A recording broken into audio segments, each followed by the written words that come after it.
Assalamualaikum warahmatullahi wabarakatuh. Di sini kami dari kelompok 9 akan sedikit mempresentasikan dan memaparkan mengenai cara kerja enkripsi pada WhatsApp. Nah, sebelumnya perkenalkan terlebih dahulu anggota dari kelompok 9, yaitu pertama ada Indah Dewi Anggraini, NIM A71018084. Kemudian saya, Canggih Suryani Tias, NIM A71018085. Yang ketiga ada Dinda Ea Putri Kasatri, NIM A71018098. Dan juga ada Anissa Amanatul Hasanah, NIM A71018014. Nah, masuk ke pembahasan. Di sini kelompok kami mengambil menganalisis berupa pada aplikasi WhatsApp.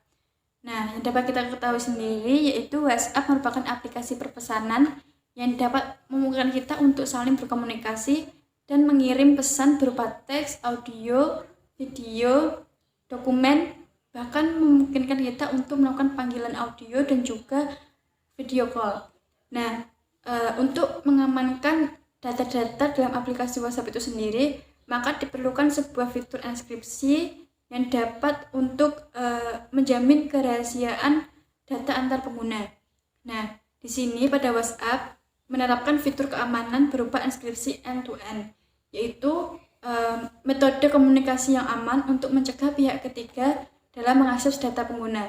Nah, maka dengan itu hanya yang terlibat saja dalam komunikasi yang dapat mengetahui atau mendengar isi pesan yang diterima dan juga dikirim. Tidak ada orang lain yang dapat mengetahuinya, bahkan dari pihak WhatsApp sendiri pun tidak dapat melihat, mendengar, mencatat, juga menyimpan data pengguna itu sendiri. Nah, berikut merupakan beberapa aktivitas di dalam WhatsApp yang menerapkan enkripsi end-to-end. Di antaranya, pertama, diterapkan pada pengamanan pesan WhatsApp. Yang kedua, pada pesan grup. Yang ketiga, diterapkan pada media transmisi. Yang keempat, diterapkan pada panggilan dan juga video call. Dan keempat, juga diterapkan pada penampilan status antar pengguna. Langsung saja pada pembahasan pertama, yaitu mengenai enkripsi pada pengamanan pesan WhatsApp. Nah, agar pengguna bisa saling berkomunikasi dengan bertukar pesan melalui WhatsApp, maka pengirim pesan terlebih dahulu harus menyiapkan session. Nah, berikut merupakan beberapa jenis dalam menyiapkan session. Di antaranya, pertama terdapat public key types, yang kedua terdapat session key, yang ketiga terdapat registration pengguna atau client registration, yang ketiga terdapat initiation session setup, dan juga yang kelima terdapat pengaturan sesi penerima. Langsung pada tahap pertama yaitu public key types. Nah, di sini terdapat 3 tipe. Nah, yang pertama pada public key tipe ini ada root key. Nah, ini merupakan pasangan daripada kunci lock term Corve 25519. Nah, yang kedua ada sign pray key yang merupakan pasangan dari kunci medium term Corve 25519, dan ini akan dipanggil pada saat proses instalasi dan akan berubah dalam waktu tertentu.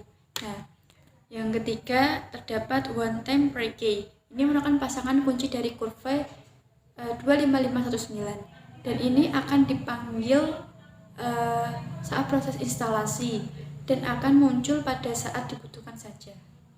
Nah, lanjut pada tahap kedua yaitu session key. Nah, dalam session key ini terdapat root key. Nah, ini memiliki panjang sepanjang 32 bit. Nah, ini digunakan untuk mengaktifkan chain key. Kemudian yang kedua terdapat chain key. Nah, chain key ini digunakan untuk mengaktifkan message key, dan ini memiliki panjang 32 bit. Nah, selanjutnya terdapat message key. Nah, message key ini sendiri memiliki panjang sepanjang 80 bit yang digunakan untuk menginskripsi isi pesan yang awalnya dari 80 bit menjadi 32 bit. Nah, yang digunakan sebagai kunci AES 256. Lanjut kepada tahap ketiga yaitu registrasi pengguna atau client registration. Nah, pada waktu awal registrasi, user akan mengirimkan public identifikasi key, signature key beserta signaturnya, dan sejumlah public one time key ke server aplikasi. Nah, kemudian server aplikasi WhatsApp itu sendiri akan menyimpan public key ini beserta identitas user tersebut. Kemudian pada tahap keempat terdapat initiating session setup. Nah, user yang pertama kali meminta komunikasi dengan user lain atau penerima, inisiator akan meminta public identity key, public signature key, dan juga single public one temporary key yang dimiliki oleh user lain atau penerima. Nah, kemudian server akan mengembalikan permintaan dengan satu nilai public key. Nah, kemudian inisiator atau user yang menyimpan identity key milik penerima atau reception sebagai e-reception, signature key sebagai reception, dan one time key sebagai o-reception. Nah, kemudian inisiator atau user akan membandingkan pasangan kunci ephemeral curve 25519 sebagai annotator. Nah, lanjut pada tahap berikutnya yaitu pada pengaturan sesi penerima atau receiving session setup. Nah, di sini penerima akan menghitung master secret dengan menggunakan private key dan public key yang terpasang pada header paket informasi yang didapat. Nah, kemudian penerima akan menghapus one temporary key yang digunakan oleh inisiator. Kemudian inisiator akan menggunakan HKDF untuk mendapatkan root key dan chain key dari master secret. Kemudian untuk penjelasan pertukaran pesan atau exchanging message akan dijelaskan oleh rekan saya, Dinda Iya Putri Kasatri.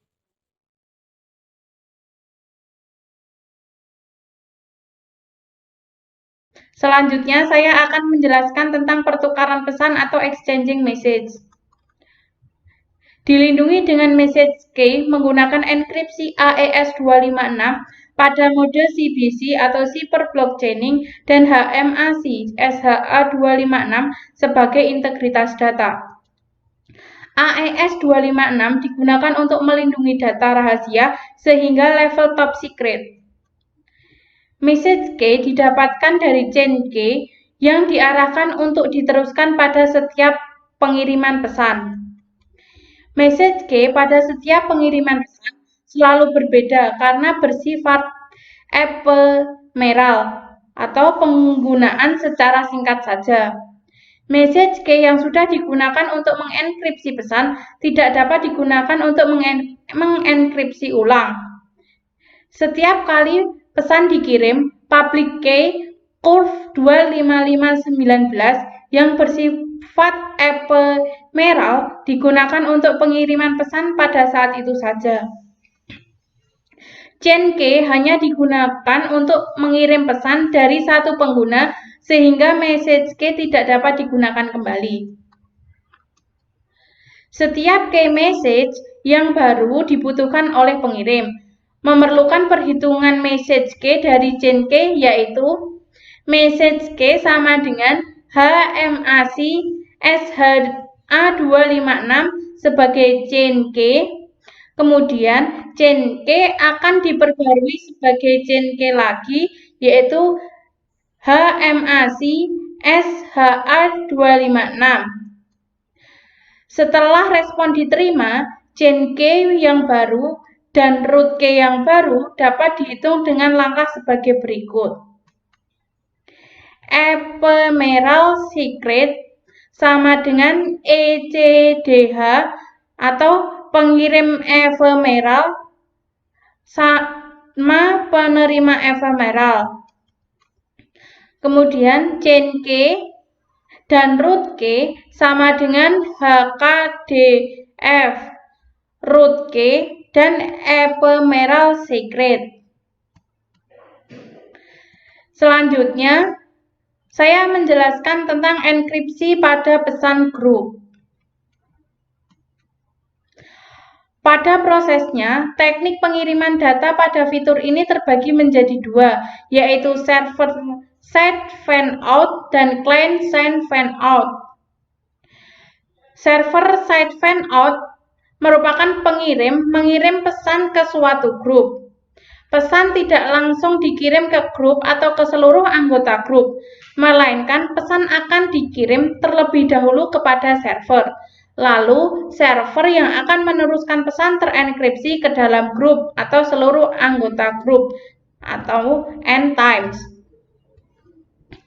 Client-side fanout, yaitu pesan yang dikirimkan akan langsung dikirimkan ke seluruh anggota grup yang ada di dalamnya. Proses grouping pada WhatsApp menggunakan suatu pasangan sesi terenkripsi untuk mendukung efisiensi server-side fanout. Hal ini menggunakan sender key, yaitu komponen yang berasal dari Signal Messaging Protocol.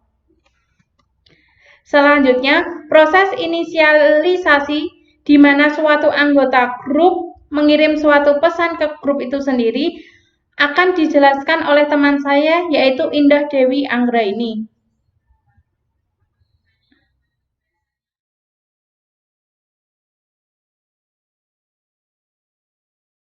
Nah, ini adalah proses inisialisasi di mana suatu anggota grup mengirim suatu pesan ke grup itu sendiri.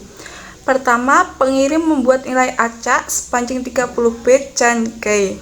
Kedua, pengirim membuat bilangan acak pasangan curve 25519 signature key. Ketiga, pengirim mengkombinasikan 30 bit chain key dan public key dari signature key menjadi pesan sender key.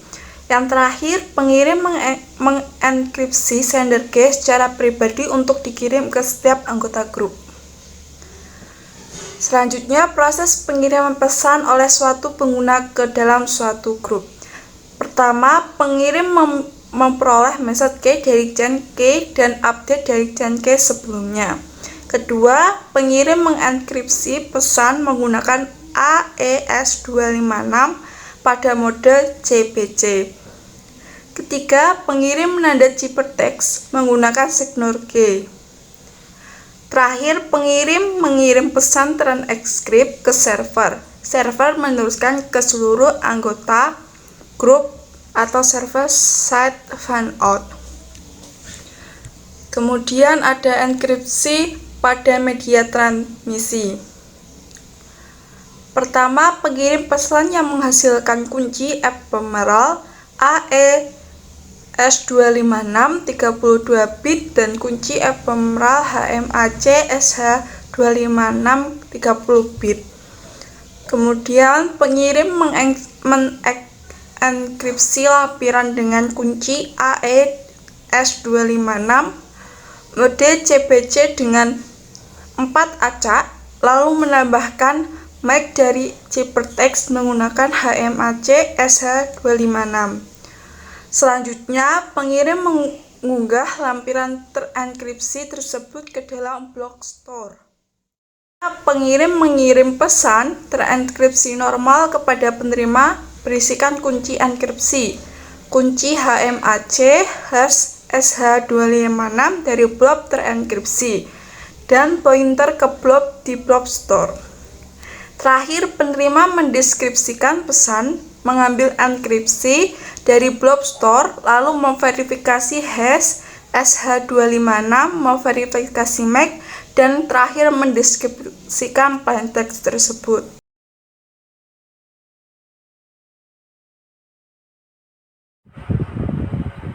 Nah, yang selanjutnya akan saya jelaskan, dan izinkan dulu saya memperkenalkan diri saya. Nama saya Anissa Manatul Hasanah, NIM A7101801004. Di sini saya akan menjelaskan tentang enkripsi pada panggilan dan video call.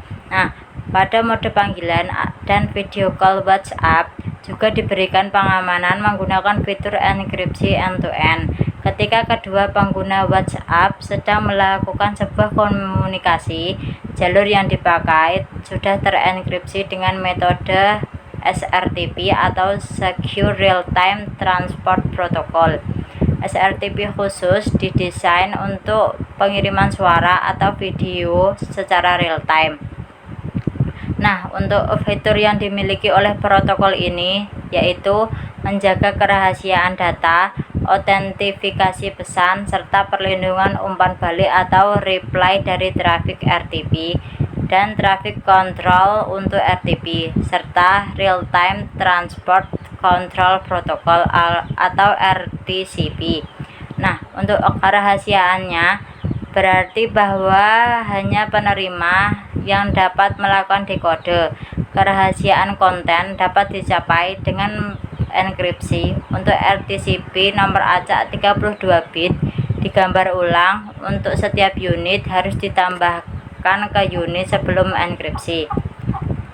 Nah, yang selanjutnya yaitu ada pada mode panggilan dan video call WhatsApp juga diberikan pengamanan menggunakan fitur enkripsi end-to-end. Itu dibagi menjadi 4. Yang pertama yaitu pengirim atau user atau inisiator membentuk sebuah sesi terenkripsi dengan penerima jika sesi belum terbentuk sebelumnya.